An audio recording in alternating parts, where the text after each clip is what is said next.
அனைவருக்கும் வணக்கங்க. இன்றைக்கி திருக்குறளில் கண்ணோட்டம் அதிகாரம் அப்படின்றது பார்க்கலாம். 9 அதிகாரம் அப்லோட் பண்ணியாச்சு. இது 10வது அதிகாரம். ஆல்ரெடி படிச்சிருந்தீங்கன்னா இதை ரிவிஷனுக்கு யூஸ் பண்ணிக்கோங்க. எக்ஸாம் பாயிண்ட் ஆஃப் வியூவில் டீகோட் பண்ணிடலாம். சரிங்களா? கண்ணோட்டம்னா என்ன அப்படின்னா, கண்ணோட்டம் என்றதுக்கு இரக்கம் அல்லது கருணை என்பது பொருள். கண்ணோட்டம் என்பதற்கு இரக்கம்,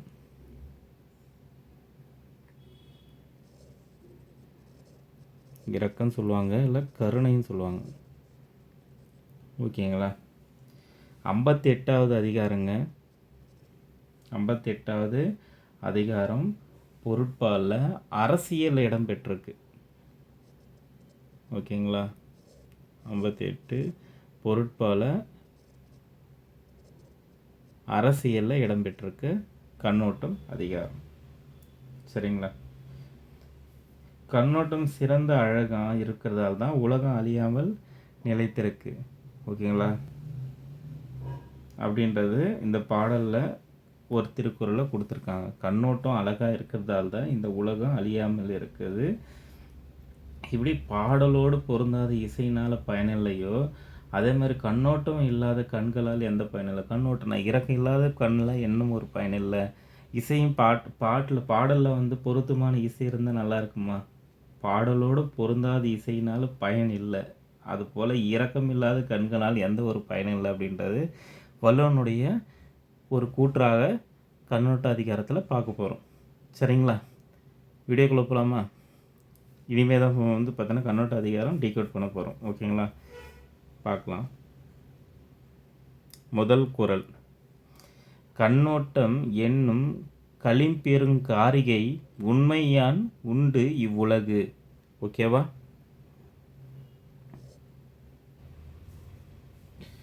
ஓகே. கண்ணோட்டம் என்ன சொல்லப்படும் மிக சிறந்த அழகு மக்கள்கிட்ட இருக்கிறதுனால தான் இந்த உலகம் அழியாமல் இருக்கிறது அப்படின்றது தான் இந்த பொருளுடைய மீனிங். அதாவது கண்ணோட்டன்றது இரக்கம் கொள்றதுன்ற சிறந்த அழகு மக்கள்கிட்ட இருக்கிறதால தான் இந்த உலகம் இன்னும் இயங்கி கொண்டு இருக்கிறது அப்படின்ட்டு சொல்கிறாங்க.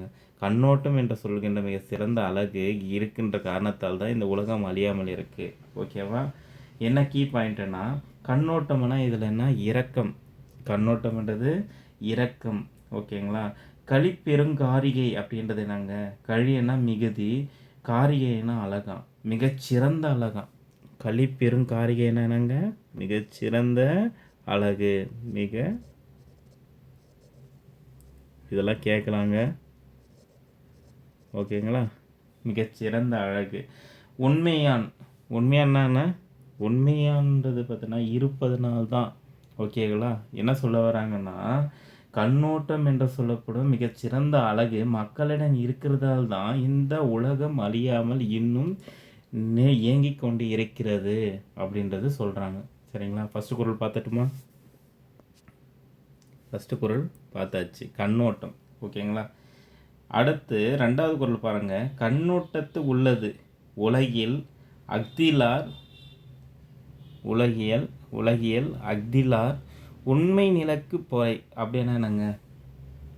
உலகியல்ன்றது என்னங்க? இந்த இடத்துல உலகியல் இருக்குல்ல, அப்படின்னா உலக நடைமுறை, உலக ஒழுக்கம், நடைமுறைன்னு சொல்லலாம், ஒழுக்கம்னு சொல்லலாம். ஓகேங்களா? அஃதிலார்னா அப்பண்பு இல்லாதவர். யாருங்க? கண்ணோட்டம் இல்லாதவர். அஃதிலார் யார்? அப்பண்பு இல்லாத, கண்ணோட்டம் இல்லாதவர் தான் அஃதிலார். ஓகேங்களா? ஓகே. நிலைக்கு பொறை அப்படின்னா என்னங்க? நிலைக்கு பொறை, நிலத்திற்கு சுமையா, நிலத்துக்கே பாரமா, நிலத்துக்கு சுமை அல்லது பாரம் சொல்லுவாங்க. ஓகேவா? பார்த்துக்கோங்க என்ன சொல்லியிருக்காங்க அப்படின்னா, உலக நடைமுறை என்பது கண்ணோட்டத்தை பொறுத்து அமைந்திருக்கு. அந்த பண்பு இல்லாதவன் உயிருடன் வாழ்வது பூமிக்கு பாரம், வேறு ஒன்றும் இல்லை. அவன் இருக்குது ஒன்று இருந்தால் பூமிக்கு பாரம் அப்படின்றது சொல்கிறாங்க. கண்ணோட்டத்தால் தான் உலகில் நடைபெறுது. இல்லாதவர் உயிரோடு இருந்தால் நிலத்துக்கு பாவம், அதாவது பூமிக்கு பாவம்னு சொல்லியிருக்காங்க. ஓகேவா? 2வது குறள் அவ்வளோ கோவத்தில் சொல்லியிருக்கார். கண்ணோட்டம் இல்லைன்னா நீ பூமிக்கே பாருண்டா, நீ போயிடு அப்படின்றாரு. ஓகேவா? 2வது குறள் பார்த்தீங்களா? எவ்வளோ கோபம் வள்ளுவருக்கு. அடுத்து பாருங்கள், 3வது குறள். பன்னெண்ணாம் பாடற்கிணையே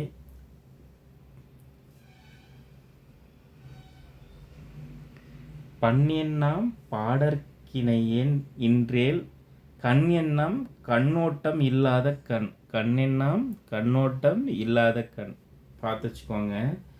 இது எடுத்துக்காட்டு ஊமையணி வந்திருக்குங்க. இதில் எடுத்துக்காட்டு ஊமையணி, சரிங்களா? இதில் பாடல் என்ற இசை கண் என்ற இரக்கம் கொள்வது ஒப்பிடுறாங்க.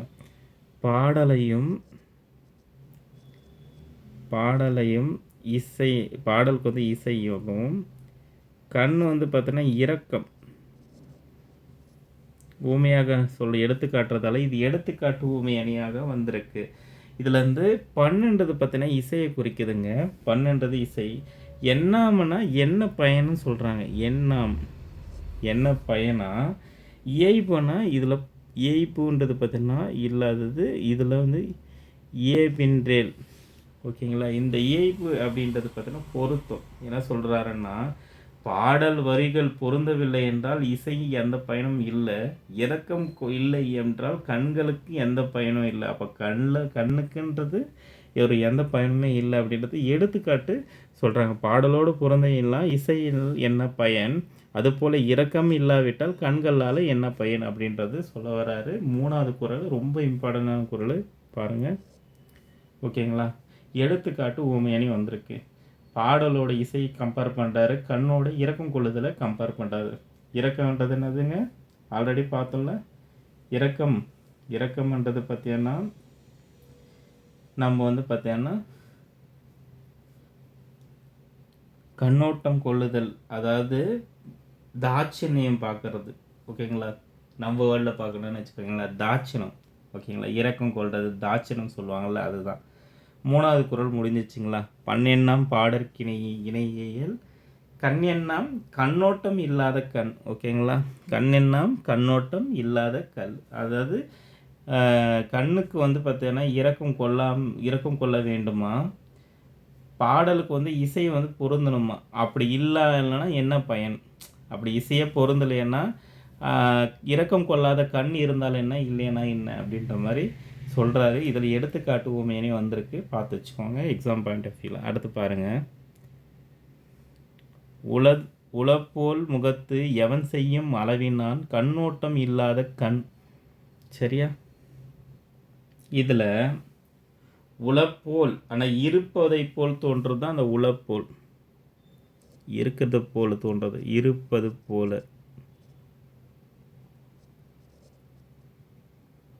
அதுதான் உளப்போல், சரிங்களா? எவன் செய்யும்னா என்ன பயன்? ஆல்ரெடி தெரியும். எவன் செய்யும் என்ன பயன்? அளவினால், உருவ அளவினால் மட்டும்தான், ஓகேவா? அளவினால்னா ஒரு அளவினால் மட்டும்தான். என்ன சொல்கிறாங்கன்னா, மற்றவருடைய அன்பு காட்டாத கண்கள் முகத்தில் இருப்பதாக தெரிந்தாலும் அவை வெறும் உருவ அளவை தவிர வேற என்ன நன்மை செய்யும்? ஒன்றும் செய்யாது. அன்பு காட்டுச்சுன்னா, கண்ணுன்னு அன்பு காட்டணுமா, ஓகேங்களா? அப்படி அன்பு காட்டலைன்னா, கண்ணுன்றது பார்த்தீங்கன்னா அன்பு காட்டலை, அது இரக்கம் காட்டலை அப்படின்னா முகத்தில் இருந்துட்டு தெரிஞ்சாலும் அது பார்த்தீங்கன்னா வெறும் உருவ அளவு தான் தெரியுங்காண்டி வேறு எந்த நன்மையும் நம்மளுக்கு செய்யாது அப்படின்னு சொல்கிறாங்க. தக்க அளவிற்கு கண்ணோட்டம் இல்லாத கண்கள் முகத்தில் உள்ளதை போல தோன்றுதல் அல்லாமல் வேறு என்ன செய்ய அப்படின்றது சொல்லி முடிச்சிருக்காங்க. ஒரு கொஸ்டினோடு முடிச்சிருக்காரு, சரிங்களா? உளப்போல் முகவத்து எவன் செய்யும் அளவினால் கண்ணோட்டம் இல்லாத கண் அப்படின்றது சொல்கிறாங்க, ஓகேங்களா? அடுத்து, கண்ணிற்கு அணிகலம் கண்ணோட்டம் அஃதின்றேல் புண்ணென்றும் உணரப்படுவர். என்ன சொல்கிறாங்க இந்த இடத்துல? அணிகலன்றது பார்த்தீங்கன்னா ஆபரணம், அழகு, அந்த ரெண்டுத்தையும் குறிக்குதுங்க. ஆபரணமும் குறிக்குது, நகையும், அழகு தர நகையும் சொல்லுவாங்க, ஓகேயா? இங்கே கண்ணோட்டம்ன்றது இரக்கமாக ஆல்ரெடி தெரியும். அஃதின்றேல் அந்த பண்பு இல்லைன்னா உணரப்படும்னா கருதப்படும். என்ன சொல்ல வராங்க அப்படின்னா, ஒருவருக்கு பார்த்தீங்கன்னா கண்களுக்கு உண்மையான அணிகலன் அழகு தருவது கண்ணோட்டமாக. கண்ணுக்கு அழகு கண்ணோட்டம் சொல்கிறாரு, ஓகேவா? இரக்கம் கொள்வது தான் கண்ணுக்கு அழகு, ஓகேங்களா? இரக்கம் காட்டும் பண்பே. இந்த பண்பு மட்டும் இல்லை என்றால் அந்த கண்கள் வெறும் புண் அப்படின்றார். அந்த கண்ணு புண்ணோட ஒப்படைக்கிறார். ஓகேவா? இரக்கம் காட்டலைன்னா அந்த கண் எது புண் அப்படின்றது சொல்றார். ஓகேங்களா? கண்ணிற்கு அணிகலன் கண்ணோட்டம் அஃதின்றேல் புண்ணென்று உணரப்படுவர். ஒருவருக்கு கண் அணிகலமானது கண்ணோட்டம் என்ற பண்பே. இது இல்லை என்றால் புண்ணென உணரப்படும். ஓகேவா? இந்த மைய கருத்துனா கண்ணுக்கு அழகு தருவது இந்த மை, ஆபரணங்கள், பிற வருத்தம் கொண்டு இறக்குவது என்பதை குறள் வலியுறுத்துகிறது. இதில் ஊமையாக என்ன சொல்கிறாங்க, இரக்கம் இல்லாதவர் கண்ணை வள்ளுவன் புண் என்று சாடுகிறார். ஓகேவா? ஏன்னா புண்ணால் தான் எதையும் பார்க்க முடியாதாம். இரக்கம் இல்லாத கண்களால் பிறருக்கு துன்பத்தை பார்க்க முடியாது அப்படின்னு சொல்கிறாங்க.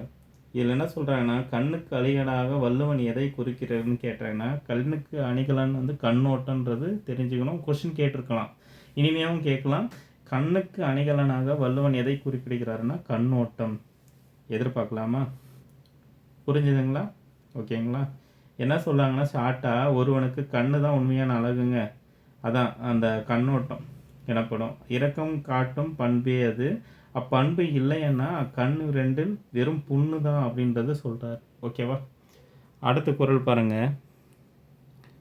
மண்ணோடு இயந்த மரத்தனையர் கண்ணோடு இயந்த கண்ணோடதவர். ஓகேவா? அப்படின்னா கண்ணோடு பொருந்தி இரக்கம் காட்டாதவர்கள் மண்ணில் ஒரு இடத்தில் நிலையாக நிற்கும் மரத்துக்கு சமமானவங்க அப்படின்ற சொல்கிறாங்க. இரக்கம் காட்டல, கண்ணோடு பொருந்தி. அப்போ என்னன்னா மரத்துக்கு ஒப்பானவங்க அப்படின்னு சொல்லிட்டார். சரிங்களா? மண்ணோடு இயந்த மரத்தோடு கண்ணோடு இயந்த கண்ணோடதவர். ஓகேவா? என்ன புரியுதுங்களா? அதாவது இயந்த அப்படின்னா இந்த இடத்துல பொருந்தியவன். மரத்தனையர்ன்றது மரத்தை போன்றவங்களாம். மரத்தனையர்ன்றது மரத்தை போன்றவங்க. சரிங்களா? கண்ணோடதவர்னா இரக்கம் காட்டாதவர். ஓகேங்களா? மரம் பார்ப்பதுக்கு மனிதனை போல நின்னாலும் அதற்கு உணர்வு இல்லை. அது போல இவர்களுக்கு ஈரம் இல்லைன்றது சொல்கிறார். மரத்துக்கூட ஒப்பிடுறாங்க. கண்ணோடு இயலாதவங்க, அதாவது கண்ணோடு பொருந்தி இரக்கம் காட்டாதவர்களுக்கு மரத்தோடு ஒப்பிடுகிறார் வள்ளுவர். மரம் பார்ப்பதுக்கு மனிதனை போல தோற்றத்தில் அழகாக இருக்கலாம், அது ஈரம் இல்லை அப்படின்றது சொல்கிறாங்க. கண்ணோட்டத்திற்கு உரிய கண்ணோடு பொருந்தி இருந்தும் கண்ணோட்டம் இல்லாதவர் கண் இருந்தும் காணாத மரத்தை போன்றவர் அப்படின்றது வள்ளுவனுடைய குறிப்பு. சரியா? அடுத்த குறள் பாருங்க, 7வது குறள். கண்ணோட்டம் இல்லவர் கண்ணிலர் கண்ணுடையார் கண்ணோட்டம் இன்மையில். அப்படின்னாங்க என்ன சொல்கிறாங்கன்னா, இரக்கம் இல்லாதவர்கள் கண்ணே இல்லாதவராம். இரக்கம் இல்லாதவன் யார் இல்லை? கண் இல்லாதவன். ஓகேங்களா? உண்மையான கண்ணுடையவர் இரக்கம் இல்லாமல் இருக்காது அப்படின்ற சொல்கிறார். உண்மையாகவே இரக்கம் இல்லாதவன் கண் இல்லாதவன், இரக்கம் உடையவன் கண்டிப்பாக கண் இருக்கும் அப்படின்றது வள்ளுவனுடைய கூற்று. கண்ணிலர் அப்படின்னா என்னங்க? கண்ணு இல்லாதவர். ஓகே. இன்மையும் இல் அப்படின்னா என்னங்க? இன்மையும் இல், இல்லாமல் இருப்பது இல்லை. நிச்சயம் இரக்கம் இருக்கும் அப்படின்றதா இங்கே மீனிங். நிச்சயம் இரக்கம் இருக்கும், இன்மையில் இல் அப்படின்றது. ஓகே. என்ன சொல்கிறாங்க? கண்ணோட்டம் இல்லாத மக்களுடைய கண் இல்லாதவரே கண் உடைய மக்கள் கண்ணோட்டம் இல்லாதமிருத்தலும் இல்லை அப்படின்றது சொல்கிறாங்க. இரக்கம் இல்லாதவர்கள் கண் இல்லாதவர், உண்மையான கண் உடையவர்கள் இரக்கம் இல்லாமல் இருக்காது அப்படின்றது சொல்ல வர்றாரு. ஓகேவா? 7வது குறள் அதுதான். கண்ணோட்டம் இல்லர் கண்ணிலர் கண்ணுடையார் கண்ணோட்டம் இன்மையில் இல். சரியா? இரக்கம் கொள்வதிலிருந்து அவ்வளோ சொல்லியிருக்காரு கண்ணோட்டத்தை பற்றி. இரக்கம் கொள்ளுதல். ஓகேங்களா? உங்ககிட்ட பார்த்தீங்கன்னா ஒருத்தர் யாசித்து வரக்கானா பார்க்காம இருந்துடக்கூடாது. இரக்கம் கொள்ளுதல் பற்றி அவ்வளோ டீட்டெயில்ஸாக சொல்கிறார். ஓகேங்களா? அடுத்து, கருமம் சிதையார் கண்ணோடு வல்லாருக்கு உரிமை உழைத்தவர் உலகு. அப்படின்னாங்க பார்த்துலாமா? நடுநிலைமை தவறாமல் தன் கடமையை பாதிப்பு ஏற்படாமல் இரக்கம் காட்ட தெரிந்தவருக்கு இந்த உலகமே உரிமை உடையது. யாருக்குங்க? நிர்வாகத்திலையும் நீதியிலும். கர்மம் சிதையாமல் கண்ணோடு வல்லாருக்கு உரிமை உடைத்தவர் உலகு. ஓகேங்களா? நடுநிலைமை தவறாமல் இருக்கணும். நடுநிலைமை தவறாமல் தன் கடமைக்கு பாதிப்பு ஏற்படாமல் இரக்கம் காட்ட தெரிந்தவருக்கு இந்த உலகமே உரியது அப்படின்றது சொல்கிறார். கருமம் சிதையார் கண்ணோடு வல்லாருக்கு உரிமை உடைத்த ஒரு உலகு. ஓகேவா? இந்த கருமம்ன்றது கடமையை குறிக்குதுங்க.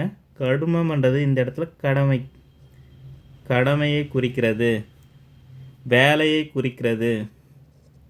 ஓகே, வேலையை குறிக்கிறது. ஓகேவா? சிதையாமல் என்னங்க? அழியாமல். சிதையாமல் என்பது அழியாமல். உரிமை உடைத்ததுன்னா சொந்தமானது. உரிமை உடைத்தது சொந்தமானது. ஓகேங்களா? என்ன சொல்ல வராங்கன்னா, நடுநிலைமை தவறாமல் தன் கடமை நீதியிலும் சரி நிர்வாகத்திலும் சரி பாதிப்பு ஏற்படாமல் இரக்கம் காட்ட தெரிந்தவர்களுக்கு இந்த உலகமே உரிமை உடையது அப்படின்னு சொல்கிறாங்க. சரியா? ஒருதலை பட்சமாக நம்ம சொந்தக்காரங்க அவங்களுக்கு கரெக்டான நீதி கொடுக்காது அப்படின்றதெல்லாம் இல்லை. அந்த கண்ணோட்டம் கரெக்டாக இருக்கணும் அப்படின்னு சொல்கிறாரு. நடுநிலை தவறாமல் தன் கடமைக்கு பாதிப்பு ஏற்படாமல் இரக்கம் காட்ட தெரிந்தவனுக்கே இந்த உலகம் உரிமையானது அப்படின்னு சொல்கிறாரு. ஓகேவா? 9வது குறள் பாருங்கள். ஒருத்தாற்றும் பண்பினார் கண்ணும் கண்ணோடி பொறுத்து ஆற்றும் பண்பே தலை அப்படின்னாங்க. ஒருத்தனா என்னங்க? தண்டித்து. ஒருத்தனா தண்டித்து. ஓகே. தலைன்றது என்னங்க? தலைன்றது முதன்மையானது, சிறந்தது. முதன்மைன்னு சொல்லலாம், சிறந்ததுன்னு சொல்லலாம். சிறந்தது. ஓகே, என்ன சொல்ல வர்றாரு அப்படின்னா, தண்டிக்க தகுதியுள்ள தவறு செய்தவருடைய இரக்கம் காட்டி அவர்களை பொறுத்து கொள்ளும் பண்பே சிறந்த பண்பு. ஓகேங்களா? தண்டிக்க தகுதியுள்ள தவறு செய்தவரிடம் இரக்கம் காட்டி அவர்களை பொறுத்து கொள்ளும் பண்பே மிக சிறந்த பண்பு அப்படின்னு சொல்கிறார். ஓகேவா? அதாவது தண்டிப்பதற்குரிய தன்மை உரியவரிடத்திலிருந்து கண்ணோட்டம் செய்து அவர் செய்த குற்றத்தை பொறுத்து காக்கும் பண்பே சிறந்தது. ஓகேவா? இதுதான் சொல்ல வர்றாரு 9வது குறளில். 10வது குறள் பாருங்கள். பேய கண்டும் நஞ்சுடைமையான் நயத்தக்க நாகரிகம் வேண்டுபவர். நஞ்சு உடைமையவர். ஓகேங்களா? பெய கண்டும் நஞ்சுடைமையவர் நயத்தக்க நாகரிகம் வேண்டுபவர்.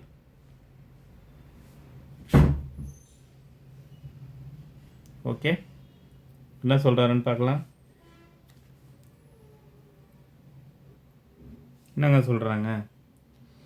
பெய கண்டன்னா நஞ்சுன்றது கலந்திருப்பதை அறிந்து பார்த்தும். பெய கண்டும் என்றது பார்த்தீங்கன்னா நஞ்சு கலந்திருந்து அறிந்தும் பார்த்தும். அமையவர் என்றது யாருங்க? அமையவர் என்றது பார்த்தீங்கன்னா அமைதியாகி இருப்பவராம். நயத்தக்க அப்படின்றது என்ன? நயத்தக்கன்னா விரும்பத்தக்க. நயத்தக்கன்றது விரும்பத்தக்க. நாகரிகம்ன்றது பார்த்தீங்கன்னா இந்த இடத்துல கண்ணோட்டத்தை குறிக்குதுங்க. இது பண்பாடு போடுவீங்க. நாகரிகன்றது பண்பாடு, கண்ணோட்டம், தாட்சணியம். இது இந்த இடத்துல நாகரிகன்றது எதை குறிக்குது? கண்ணோட்டத்தை குறிக்குது. ஓகே, இந்த லைனில் கண்ணோட்டன்ற வார்த்தையே இல்லை டைரெக்டாக. அதனால் நாகரிகன்ற வார்த்தை எதை குறிக்குது? கண்ணோட்டத்தை குறிக்குது. இந்த மாதிரி கேட்கும்போது அது கண்ணோட்டத்தில் தான் வருதா அந்த அதிகாரம்னு சொல்லிட்டு தெரிஞ்சுக்கணும். சரியா? புரிஞ்சுக்கிறீங்களா? ஓகே, என்ன சொல்ல வராங்க அப்படின்னா, விருப்பத்தக்க இரக்கம் இயல்பை கொண்ட பண்பாளர்கள் தமக்கு நெருக்கமானவர்கள் நஞ்சையே விஷத்தையே கலந்து கொடுப்பதற்காக கண்ணாராக கண்டாலும் அவர் மீதான அன்பினால் அதனை உண்டு அமைதியை காப்பார்கள்.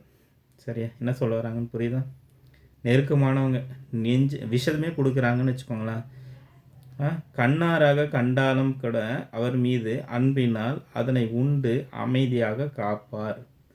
விரும்ப தகுந்த இரக்க இயல்பை கொண்டவர்கள் பிறர் நமக்கு பார்த்தா நஞ்சு கொடுத்தாலும் அதை உண்ணு வாழ்வாங்க அப்படின்றது சொல்கிறார். ஓகேவா? என்னென்ன சொல்லியிருக்காரு பார்த்தீங்களா? ஓகே, என்ன சொல்கிறாருன்னா, இந்த இடத்துல நாகரிகம்ன்றது பார்த்தீங்கன்னா உடையோ அல்லது நாகரிக பேச்சோ குறிக்கவில்லைங்க. பிறர் மீது காட்டும் எல்லையற்ற அன்பு அதை குறிக்குதுங்க. இந்த இடத்துல நாகரிகம்னா அன்பு தான். உயர்ந்த பண்பு எதுன்னா இந்த இடத்துல மனிதாபிமானம் உச்சகட்டமாக இந்த குறள் சொல்லுது. ஓகேவா? மனிதாபிமானம் உச்சகட்டமாக தமக்கு நெருக்கமானவர் அன்பிற்கு கண்ணோட்டம் எனும் பண்பிற்கு மதிப்பளித்து அவர் மனம் வருத்தக்கூடாது என்பதற்காக இந்த லைன் சொல்லியிருக்காரு. கண்ணோட்டத்தில் ஓகேங்களா, அதுக்கு என்னென்ன குறள் சொல்கிறாருன்னா, ஃபஸ்ட்டு 2 குறள் வந்து உலக நிலை பெற்றிருப்பது கண்ணோட்டம் தான், உலகம் நிலையாக இருக்கிறதுக்கு காரணம் கண்ணோட்டம் தான் சொல்லிட்டு ஃபஸ்ட்டு 2 குறளை சொன்னார் கண்ணோட்ட அதிகாரத்தில். 3வது குறள் என்ன சொல்கிறாருன்னா, இசை இல்லாத பாடலை போல இரக்கம் இல்லாத கண்ணு பயனற்றதுன்னு சொல்லிட்டு 3வது குறளை சொல்லியிருக்காரு. ஓகேங்களா. 5வது குறள் என்ன சொல்கிறாங்க, இரக்கம் இல்லைன்னா உன் கண்ணு புண்ணுடா அப்படின்னு சொல்லிட்டு 5வது குறளை சொல்லியிருக்காரு. 6வது குறள் என்ன சொல்கிறாருன்னா, இரக்கம் இல்லாத மண்ணிற்கு நிறம் மரம் போன்றவன், மரத்துக்கு ஒப்பானவன் 6வது குறள் சொல்கிறாரு. கடைசியாக வந்து பார்த்தீங்கன்னா முடிக்கும்போது, பழகியவர்கள் நஞ்சிட்டாலும் உண்ணும் பண்பே நாகரிகம்னு சொல்லிட்டு முடிக்கிறார். நீங்கள் விஷமே கொடுத்தகடா பழகியவருக்கு உண்ணும் பண்பே நாகரிகம்னு சொல்லிட்டு இந்த கண்ணோட்டத்தை முடிக்கிறார். நம்மளும் வந்து பார்த்தீங்கன்னா கண்ணோட்டம் அதிகாரம் முடிச்சிடலாம். அடுத்த ஒரு அதிகாரத்தில் பார்க்கலாம். வீடியோ பிடிச்சிருந்தால் லைக் பண்ணுங்கள், சப்ஸ்கிரைப் பண்ணுங்கள், ஷேர் பண்ணுங்கள். எக்காரணத்துக்கு ஒன்று மக்க படிக்காதீங்க, புரிஞ்சு படிங்க. அப்போ தான் உங்களுக்கு வந்து தேர்வு நோக்கில் பயனளிக்கும். ஆல்ரெடி படிச்சிருந்தீங்கன்னா இதுக்கு ரிவிஷனுக்கு யூஸ் பண்ணிக்கோங்க. அடுத்த ஒரு வீடியோவில் நம்ம பார்க்கலாம். வீடியோ பிடிச்சிருந்தால் லைக் பண்ணுங்கள், சப்ஸ்கிரைப் பண்ணுங்கள், ஷேர் பண்ணுங்கள். அடுத்த ஒரு வீடியோவில் பார்க்கலாம். தேங்க்யூ. All the best. நல்லா படிங்க. தேங்க்யூ.